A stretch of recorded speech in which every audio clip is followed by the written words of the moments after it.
Occasion ఏదైనా location ఎక్కడైనా తెలుగువారి వేడుక అంటే ఆలివ్ మిఠాయి ఉండాల్సిందే. నాకు సమయం ఎంత ఇస్తారు ఇవన్నీ చేయడానికి అంటే నేను 3 దఫాలుగా పెట్టుకున్నా. ఈ 3 రోజుల తర్వాత మళ్ళీ నేను ఒక పడవ తీసుకొని మీరు ఎక్కడైతే వ్యర్థాలు వస్తున్నాయో, ఎక్కడైతే మన మత్స్య సంపద నాశనం అయిపోతుందని మీరు చెప్తున్నారో వాటిలో ఒకసారి నేను వెళ్ళి చూస్తాను. ఎందుకంటే ఒక మత్స్యకారుడిలాగా వెళ్ళాలి అంటే నేను కూర్చోబెట్టి 4 గోడల మధ్య ఉంటే ఇది నాకు మీరు అది అర్థం అవడం కంటే కూడా పేపర్లు తీసుకొని ఆ రిపోర్ట్ చదవడం కంటే కూడా మీరు లోపలికి వెళ్ళి వేటలో వెళ్తే ఎలా ఉంటుందో అలాంటి పరిస్థితుల్లో మీరు ఏమి అనుభవిస్తున్నారో అది చూడడానికి నేను కూడా పడవ తీసుకుని ఒక 2-3 రోజులు తర్వాత ఇక్కడే మన కాకినాడ పోర్టు నుంచే మొత్తం వెళ్ళి ఈ కోస్టల్ లైన్లో ఎక్కడైతే పొల్యూషన్ ఉందనేది మన మత్స్యకార యువత కానీ నాయకులు కానీ వాళ్ళు చూపించిన ప్రదేశాల మేరకు నేను వెళ్ళి దాని నుంచి నేను స్వయంగా నేను పరిశీలిస్తాను. 1, 2 అసలు పొల్యూషన్ ఆడిట్ చేయమన్నాను. అది దివీస్ కావచ్చు, అరబిందో కావచ్చు, డెక్కన్ కావచ్చు, చిన్న చితక పరిశ్రమలు ఏమున్నాయో. అలాగే నిమ్మకాయల చినరాజప్ప గారు కూడా మాట్లాడుతా పెద్దాపురం నుంచి ఆయన కూడా ఏమన్నారంటే, సార్ ఇక్కడ ఇది ఒక్క సమస్య కాదు, దాదాపు 27,000 మంది ప్రత్యేకించి ఒక పరిశ్రమ ఉంది పెద్దాపురంలో, అది కూడా కాలుష్యం కాలువల్లో వదిలేస్తున్నారు. ఆ కాలువలు మనం ఉప్పాడ దాకా వచ్చేస్తున్నాయి, కాకినాడ దాకా వచ్చేస్తున్నాయి, మొత్తం పంట పొలాల్లోకి వెళ్ళిపోతుంది ఆ కాలువ, ఆ నీళ్లు. దానివల్ల అదే భూమిలోకి ఇంకిపోయి అదే మనం ధాన్యం కూడా తింటా ఉన్నాం. దానివల్ల ఒళ్ళు కూడా పారైపోతుంది, క్యాన్సరస్ అవుతుంది అనేది. సో నేను పెట్టుకుంది ఏంటంటే, మనకి చాలా అభివృద్ధితో పాటు మనకు కావాల్సింది ఖచ్చితంగా పర్యావరణ పరిరక్షణ కావాల్సిందే మనకి. దాంట్లో నేను ఎక్కడ కాంప్రమైజ్ అవ్వట్లేదు. దాన్ని ఎక్కడా కూడా నేను మిమ్మల్ని వంచాలని కూడా నేను ప్రయత్నం చేయట్లా. నాకు మీకు కుదరినప్పుడు నేను రాజకీయాలు వదిలేసి వెళ్ళిపోతాను తప్ప నేను మీ న్యాయం చేయలేనప్పుడు నేను కూర్చోబెట్టి నాకు నిజంగా మీ గుండెల్లో పెట్టుకున్న అభిమానం కంటే కూడా నేను పదవులుగా నేను చూడండి. కాకపోతే ఈ పదవి ఉన్నది చాలా మందితో కూర్చొని సామరస్యపూర్వకంగా ఎలా పరిష్కారం చేయాలి అన్నదే నా తపన.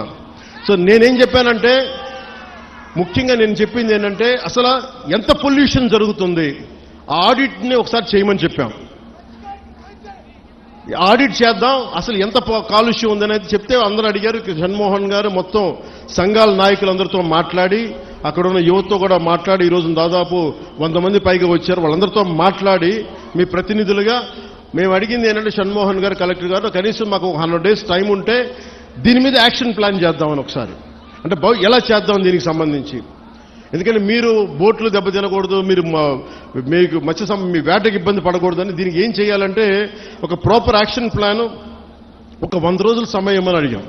సో మిమ్మల్ని కూడా నేను ప్రతిపాదిస్తుంది, మిమ్మల్ని అభ్యర్థిస్తుంది, మీ అందరినీ వేడుకుంటుంది. మాకు కనీసం ఒక 100 రోజుల సమయం కనుక మీరు ఇస్తే దీనికి ఒక రోడ్ మ్యాప్, ఒక ప్లాన్ క్రియేట్ చేసి మీ ముందు పెట్టి మీ అందరి అనుమతితోటే మనకి ఉపాధి అవకాశాలు ఉంటూనే మనకి కాలుష్యాన్ని ఎలా నివారించాలి అన్న దాని మీద నా ప్రణాళికకి నాకు కనీసం ఒక 100 రోజుల సమయం కావాలి. ఆ 100 రోజుల సమయాన్ని మిమ్మల్ని ఇమ్మని నేను ఆర్థించడానికే నేను ఈరోజు మీ ముందుకు వచ్చాను. నాకు ఒక 3 నెలల నుంచి 100 రోజుల సమయం కావాలి. సో మీరు ఆ 100 రోజుల్లోపు నేను ఒక రోడ్ మ్యాప్, ఒక పరిష్కార మార్గం, అవసరమైతే దీన్ని క్యాబినెట్లో మాట్లాడతాం, లేదంటే అసెంబ్లీలో కూడా మాట్లాడి మీకు న్యాయం జరిగేలాగా నేను ముందుకు తీసుకెళ్తాను. మీ అందరికీ నేను మనస్ఫూర్తిగా నేను మీకు తెలియజేసుకున్నాను. సో నాకు 3 నెలల సమయం మిమ్మల్ని, ఇది ప్రజాస్వామ్యం, నేను 4 గోడల మధ్య కూర్చొని నేను అడగట్లా. నాకు ఒక 100 రోజుల సమయం కావాలి. ఏం చేద్దాం చెప్పండి, అవునా కాదా? 100 రోజులు సమయం ఇస్తున్నారా? నాకు ఇస్తున్నారా? 100 రోజులు సమయం ఇస్తున్నారా లేదా నాకు చెప్పాలి. అలా కుదరదు నాకు. ఎందుకు చెప్తా, మీరు 100 రోజుల సమయం ఇవ్వకపోతే, మీరు 100 రోజుల సమయం ప్రాక్టికల్గా మీరు ఆలోచించండి. 100 రోజుల సమయం ఇవ్వకపోతే, ఎందుకంటే రాత్రికి రాత్రి పొల్యూషన్ ఏం జరుగుతుందో మనం ఆడిట్ చేయడానికి కూడా చాలా టైం పడుతుంది. ఆడిట్ చేసిన తర్వాత వ్యర్థాలు ఉన్నాయి అంటే వీళ్ళకి ఎందువల్ల వ్యర్థాలను విడుదల చేస్తున్నారు. ఎందుకంటే మీరు 4 రోజులు ధర్నా చేస్తే 5వ రోజు పరిష్కారం నిజంగా రాదు. ఎందుకంటే దీని వెనక చాలా ఉన్నాయి. పరిశ్రమలు మనం ఇచ్చింది కాదు, వైసీపీ నాయకులు ఇచ్చింది. వైసీపీ నాయకులు ఇచ్చిన పరిశ్రమలు మన కూటమి ప్రభుత్వం వచ్చిన తర్వాత వచ్చిన పరిశ్రమలు కాదు. సో అందుకని అలా అని చెప్పి వాళ్ళలాగా భయపెట్టి పారిశ్రామికవేత్తలను భయపెట్టి పారిపోతే అది దేశపరంగా ఇంకోలాంటి సంకేతాలు వెళ్తాయి, అదో ఇంకో సమస్య ప్రారంభమవుద్ది. సో మేము ఆలోచిస్తుంది వయా మీడియాగా మధ్యలో పొల్యూషన్ రాకుండా, మన మత్స్య సంపద చనిపోకుండా ఎలాంటి పరిష్కారం వెతకాలి. అలాగే ఓఎన్జీసీ వాళ్ళు మనకి కొంత కాంపెన్సేషన్ పే చేస్తా ఉన్నారు, ప్రతి నెలకని అడుగుతా ఉన్నారు. అది మేము పెట్టే ప్రతిపాదన కలెక్టర్ గారితో సంబంధిత మంత్రివర్గంతో మేము అడుగుతుంది. ఈ ఎక్కడైతే ఎఫెక్ట్ అవుతా ఉన్నారో వాళ్ళకి సంబంధించి ఆ పరిశ్రమలు కానీ పారిశ్రామిక యాజమాన్యంతో మాట్లాడి వాళ్ళు ఎంతవరకు చేయగలరు, ఒకళ్ళు కాంపెన్సేషన్ ఇవ్వగలరా, నెలకి ఇవ్వగలరా, లేదంటే వన్ టైం సెటిల్మెంట్ చేయగలరా, ఇవన్నీ మాట్లాడాల్సిన అవసరం ఉంది, మాట్లాడాల్సిన పరిస్థితి ఉంది. అది మీకు అంటే ఇవన్నీ చేయడానికి నాకు కనీసం ఒక 3 నెలలు సమయం కావాలి. 3 నెలల సమయం తర్వాత ఖచ్చితంగా ఒక పరిష్కార మార్గానికి తీసుకొచ్చి, ఇది ఎందుకంటే పిఠాపురం మోడల్, ఈ పొల్యూషన్ మోడల్ రాష్ట్రం అంతా అప్పీల్ అవుతుంది, అప్లై చేయాల్సిన పరిస్థితులు వస్తూ ఉన్నాయి. ఎందుకంటే పరిశ్రమలు రావాలి. ఉదాహరణకి మీకు భీమవరం దగ్గర ఆక్వా పార్క్ ఉంది. ఆక్వా పార్క్ పెడితే ఏం జరిగింది, అక్కడ కూర్చోబెట్టి రాత్రి గొడవలైనవి.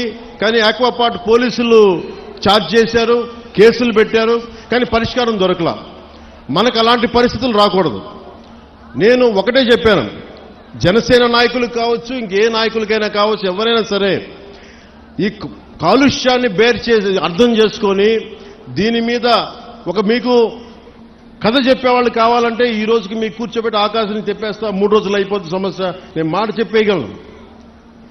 నేను మిమ్మల్ని కూర్చోబెట్టి మీ చేత చప్పట్లు కొట్టించుకుని వెళ్ళిపోగలను, కానీ ఏం చేయను.